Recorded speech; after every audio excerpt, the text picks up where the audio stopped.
with the first, at least for me, the first snow day of the year here in Wyoming, coming up I-25. A little bit of a snowstorm. It's kind of the beginning of the snowstorm, so that's why I kind of decided that I would go ahead and roll. I'm about an hour away from my drop, so I was looking at the weather and I was like, well, if I wait any longer, it's gonna pile, and then after that, we're gonna have to wait for the I would have to wait for the plows to come and plow everything away, or I would have to wait for the sun to come out to melt the snow a little bit. So I thought, right now is probably the best time to go, because it's one of those kinds of things where it's a now or never kind of a choice, right? I mean, maybe not now or never, but it's going to be now or later kind of thing. You either go now and you try and you get it, you kind of deal with a little bit of it, but you don't deal with the heavy, thick crap, or you wait and then you have to wait for the plows to come through, or for the sun to come out, and it's like, yeah. So that's why I was like, yeah, you know what? I've driven in snow before. It's not a big deal. You just kind of take it easy. Right now I'm going about 54, 55. I honestly could probably go a little bit faster if I wanted to, but 54, 55 with the engine brake set to level 3 makes me comfortable. I'm okay with it. It's my comfort zone. I'm not gonna get myself out of it, if I don't feel like I have to. But about 55 miles per hour with the Jake brake set to about level 3 for me. I have found that it gives me the best traction in snowy conditions. It doesn't have me slipping and sliding everywhere. So once again, it's dark. Another night drive, man. You might as well just call me Nightcrawler. Good Lord. I feel like I've been on the road now for about four nights, or 4 days, 4 or 5 days now, and about 3 out of the 4 of those days have been night drives. Not that I necessarily mind them. It just messes with your body starts playing tricks on you. And when you try to get your body to shut down and go to bed, it won't. So you got to start taking things like melatonin and shit like that, just to get yourself to go to sleep for a little bit.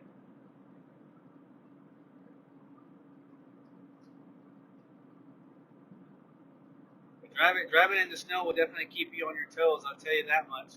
It'll keep you aware.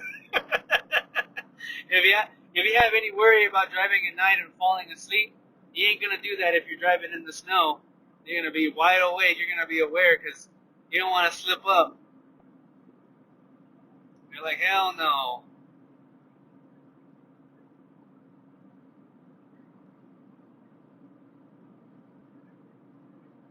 Yeah, I think according to my to the weather app, I think at this point, I think I just got to deal with a little bit of this for about another 30 minutes.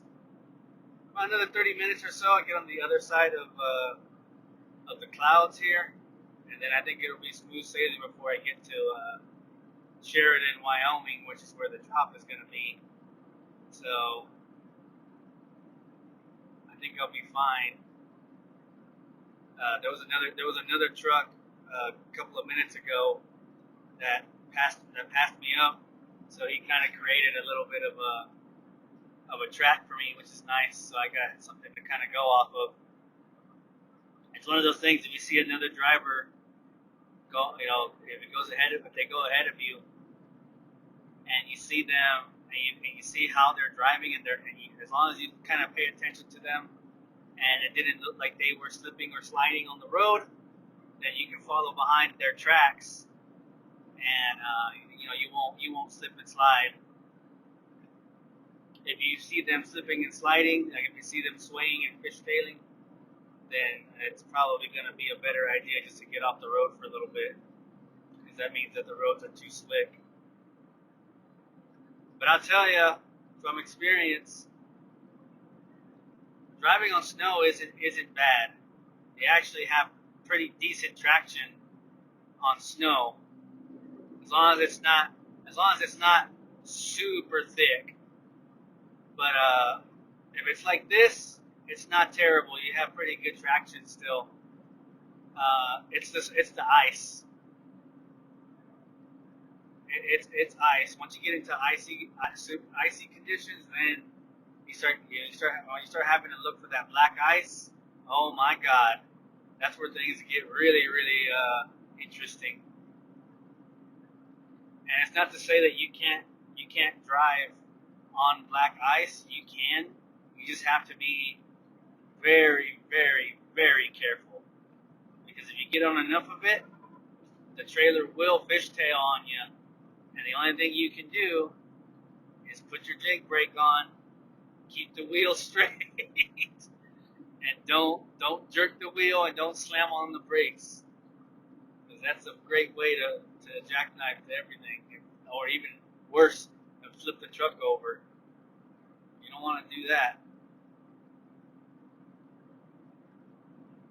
But yeah, driving in snow is not terrible. You turn your defrost on so that it doesn't pile up on your windshield as you're driving. You follow if there's any tracks, you just follow the tracks. And you just take it easy. Don't speed. Don't go beyond your comfort zone. Stay in your comfort zone. People come up behind you, and they want to pass you up. You let them pass you up. Don't sweat it. Let them do them. You do you. If they're comfortable passing you up, then that's fine. Don't go beyond your means. That's what I do. That's what I'm doing tonight. Tonight's kind of a reintroduction into driving in cold in winter situations. It's been a minute. I think the last time I drove in a weather situation like this was probably had to have been last February. I think last February, going through Minnesota and Wisconsin. I want to say that was the last time I drove through really bad winter conditions. And they're coming, man. It's only November, but over here in the Northwest, it hits pretty early. In the Northwest, it starts hitting about this time, around early to mid-November. You'll get days like this, and they'll be random. They'll be random as hell too, because it'll be like this right now, and then in a couple of hours, it's gonna be like 57, and it'll all be melted. and then for a whole couple of weeks, it won't be anything. But then it starts getting pretty consistent once December and January come around. The Northwest is pretty much consistent with, like, it looks pretty much like this almost all the time. And this is where you got to start. That's when that season starts. That's when you have to start worrying about things like tire chaining and de-icing and all of that stupid crap that just sucks.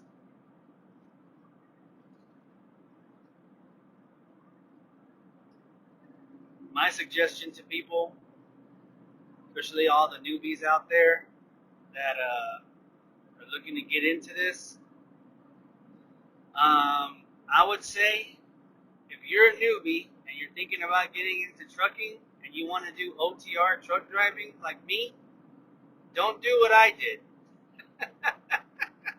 Don't start in December. Don't start in late November or December, because you're going to get indoctrinated to this kind of driving really quick. My first week of driving, I was already driving on snow and ice, and it freaked the hell out of me. If I could go back and redo this again, I would probably have started maybe in the spring. I feel like it's important to get your basics down get comfortable with actually driving this damn thing. Uh, not in extreme weather conditions, and then you build yourself up to extreme weather conditions. I will say though, the benefit of starting when I started is that I did get to deal with these situations with my trainer. So at least my trainer was there with me to kind of guide me through how to drive through these situations. But at the same time, it's like, man, like getting indoctrinated to this really, really quick was pretty scary, to be honest. I got through it. I'm still here, but it's not fun and it's scary as hell. So if I had to say, yeah, I would say if you're thinking about starting in December, don't. Unless you're going to be starting doing like a regional position in the South, then yeah. But otherwise, if you're thinking about going OTR, unless you're willing to go through shit like this right away, right out the gate, go ahead. But if not, I would wait until the spring to go ahead and get into this business.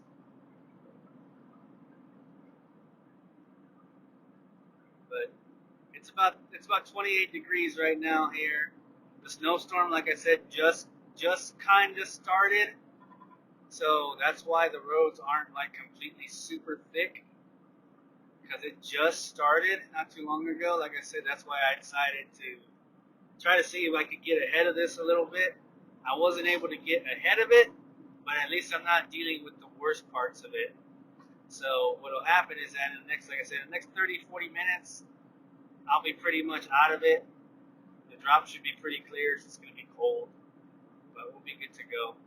But I thought I would just show y'all what driving in the snow at night looks like.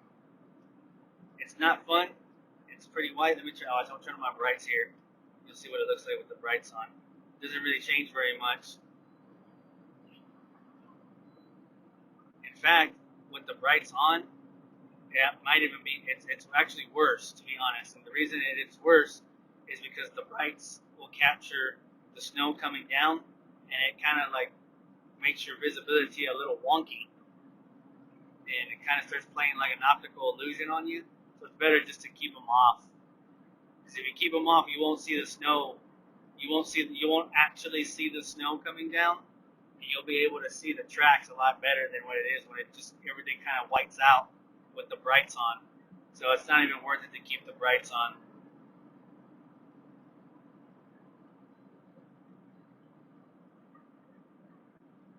But yeah, so I'm gonna keep it cruising here, and I'll make it to my drop when I make it to my drop. But it's already a winter wonderland in the beginning of November here in Wyoming. How about that?